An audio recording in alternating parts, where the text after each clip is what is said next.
NATO leaders will gather at a summit in The Hague next week, where they are expected to discuss a proposal for allies to boost defense expenditure to 5% of GDP, as called for by U.S. President Donald Trump.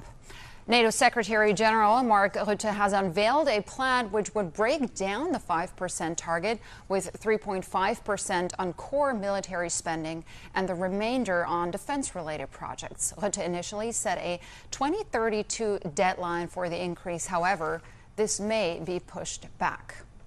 However, at least one member has actually objected to the increased expenditure, with Spanish Prime Minister Pedro Sanchez pushing back on the target as, quote, unreasonable in a letter to the NATO Secretary General. The 5% target could be a tough ask for several European countries, with some needing to triple their defense budgets while others are already running high deficits. A strong geographical divide exists in Europe, with NATO members closer to Russia, of course, outspending the likes of Spain and Portugal. Charlotte joins us with more on this. Why is there so much resistance to the 5% level in Spain?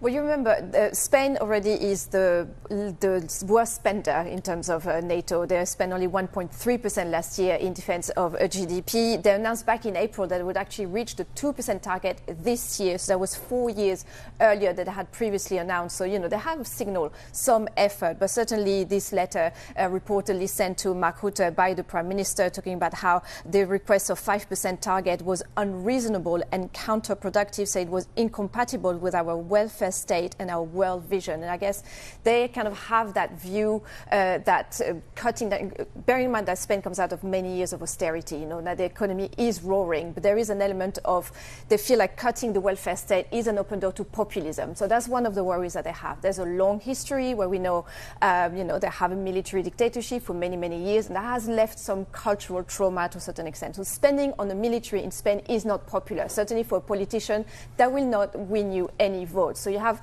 all these elements. Spain, we know that also the Prime Minister is in the middle of a corruption scandal. It's a minority government. They rely on several partners, and these partners are not on board with more spending. So you have all these elements coming into play on why Spain doesn't want to spend more.